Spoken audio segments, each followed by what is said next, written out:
Oh my God, I read TikTok's terms of service. We collect certain information about the device you use to access the platform, such as your IP address, user region. This is really crazy. User agent, mobile carrier, time zone settings, identifiers for advertising purpose, model of your device, the device system, network type, device IDs, your screen resolution and operating system, app and file names and types. So all your apps and all your file names, all the things you have filed away on your phone, they have access to that. TikTok is now the most used social media app in the world, with over 3 billion downloads globally. On the surface, TikTok seems like a lighthearted app with funny videos and dances. But trust me, this app is far more than just goofy videos. It's evil, and here's why.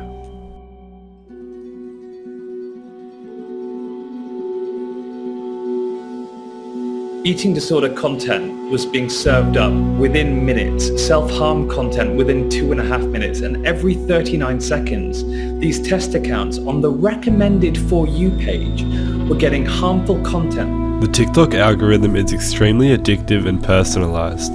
It can work out what videos you like and what videos you don't like, catering to your every interest. ByteDance, TikTok's parent company, discloses very little information in regards to the algorithm, so it remains mostly a mystery. TikTok makes it easy to go viral. Anyone is able to download the app, make some TikToks, and potentially see a glimpse of fame. It's especially popular among children and teenagers, where they'll seem to do anything to become TikTok famous, even if that means participating in dangerous challenges, faking mental illnesses such as Tourette's, or sexualized dances in softcore porn. His friends and his dad hate me. I broke his little heart, he a crybaby. If I ain't let him hit the pussy by now, then that nigga lame if he still waiting. I ain't even saved your number, so no, I can't reply to no text. How do people actually like watching this? I don't understand Gen Z, and I'm in it. The videos you watch, who you follow, and what you share and like all contribute to what the algorithm will suggest to you. The Wall Street Journal did an experiment that discovered watch time was the primary factor in TikTok's algorithm. It also concluded that TikTok will draw users in with a wide variety of content, and then slowly it will narrow it down and discover your interests. If a user watches an entire video or replays it multiple times, TikTok knows that you liked it and will suggest more similar videos. If you brush past a video and barely watch it, TikTok will suggest less of that content. This app? It's fucking digital crack cocaine. It's destroying our attention spans, our ability to focus, our dopamine reward systems, and it has a drastic negative effect on mental health across the globe. This video has been a bit all over the place, at least with the structure of it. I'm sort of new to making these types of videos, but now I'm going to delve into the more long-term effects this app has on your brain, starting off with your attention span.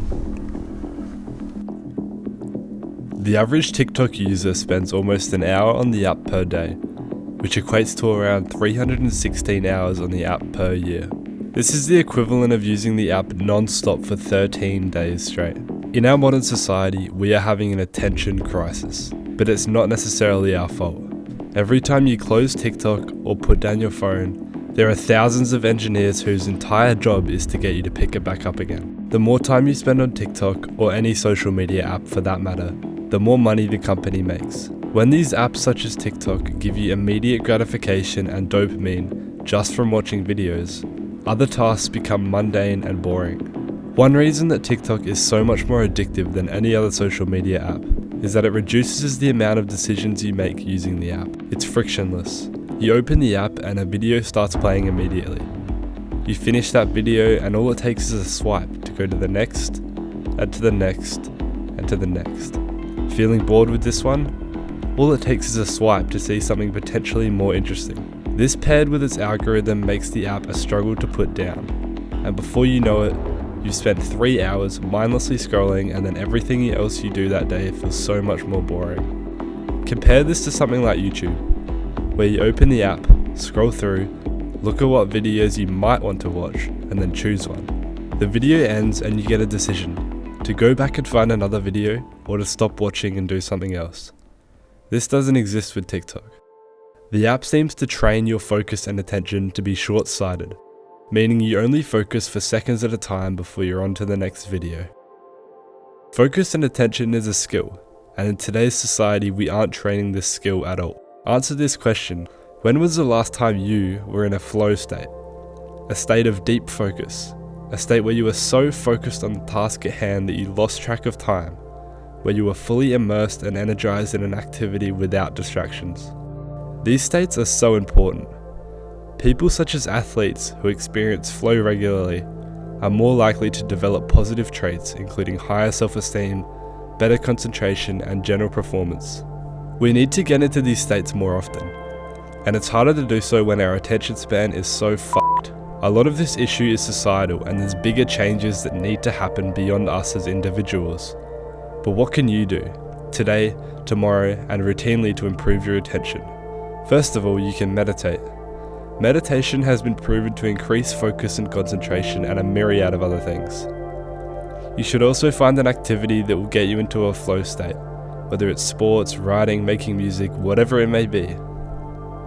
And finally, my best piece of advice, and the whole f***ing point of this video: delete TikTok, like right now. Don't hesitate, just do it. Still not convinced?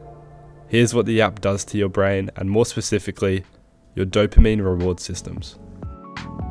Dopamine. It's the chemical that gives us pleasure, satisfaction, and motivation. It makes us feel like this.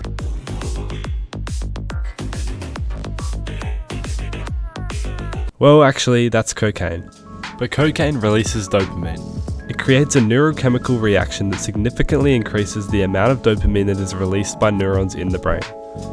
When you take cocaine, you have this massive spike of dopamine that gets released. Dopamine should be a reward for an action, and that's why it motivates us. It motivates us to do certain things, so then in turn the chemical will be released in our brain. But when you get this dopamine hit from doing something as easy as snorting a line off a toilet seat at a music festival, your brain gets used to getting the chemical from these artificial manners, when really it should be getting released from doing harder tasks. Remember earlier when I said TikTok was digital crack cocaine? Digital crack cocaine. Well, it is. Because when you're scrolling through dozens of videos on TikTok, your brain gets these hits of dopamine for certain videos and doesn't get any reward for others. This is why the algorithm is so clever. It's the pursuit of a dopamine hit that is uncertain because not all videos will give you one. Some are boring, some make you angry, and some you like. Variable rewards are more rewarding than predictable ones, and this is comparable to gambling and slot machines. You keep scrolling because you don't know what's coming. You don't know if you will like the next video or not, and that's what keeps you addicted. You keep spinning the slot machine because you don't know whether you'll win or lose, and there's a chance that you will win. In psychological terms, this is often referred to as random reinforcement. This is why getting off TikTok is so important. You need to balance out your dopamine levels and start doing things that are going to delay gratification. What I mean by this is instead of getting dopamine from eating McDonald's, jerking off to Belle Delphine, and scrolling TikTok for hours at a time, you need to be getting dopamine from doing harder things. Set yourself some goals, strive for them, be mindful, put thought into your decisions, resist impulses, and trade in instant gratification for delayed gratification. And as Jordan Peterson would say, take responsibility for your own damn actions. Slob on my knob, like corn on the cob. Check in with me and do your job.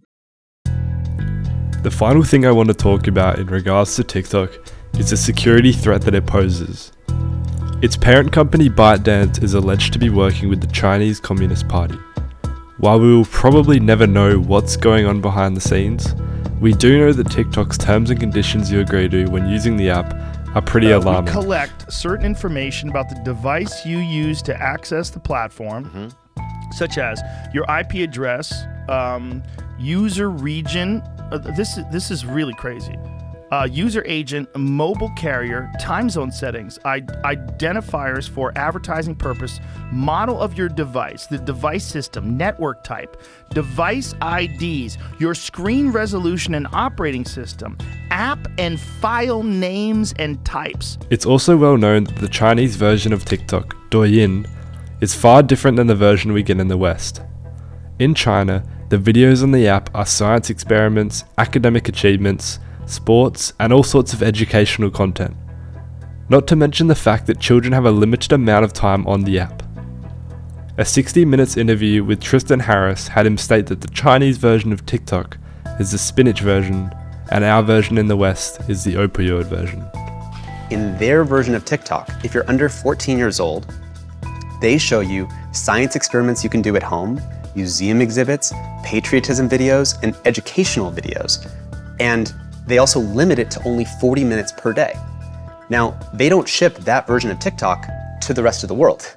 So it's almost like they recognize that technology is influencing kids' development, and they make their domestic version a spinach version of TikTok, while they ship the opium version to the rest of the world. I truly do believe that TikTok is harming our society, from our attention spans and our inability to focus, to the effects it has on our brain's dopamine levels. China knows this, hence why their version is so dumbed down and better than ours. I know my viewpoints and arguments in this video may be considered extreme, but for me personally, I would rather cut the app out completely than attempt to use it in moderation. As someone who is only 18 myself, I look around at my own generation and see everyone with a phone permanently glued to their hand. It's crazy to think that how connected we are in the modern age, some people have never felt more alone. The other day I was on a bus and I looked around to see absolutely everyone on the bus staring down at their phones with headphones in, totally disconnected from the present moment. I felt a drastic positive impact in my life from deleting TikTok and adopting more healthy habits such as reading, meditation, and going to the gym. I hope that everyone watching this has found it insightful and interesting. I'd like to just end this by saying that I am, by all means, not an expert in any of the fields I talked about today, and if I've got something wrong or you disagree with me, leave a comment on this video. If you made it this far into the video, consider subscribing and sharing this with a friend. See you guys.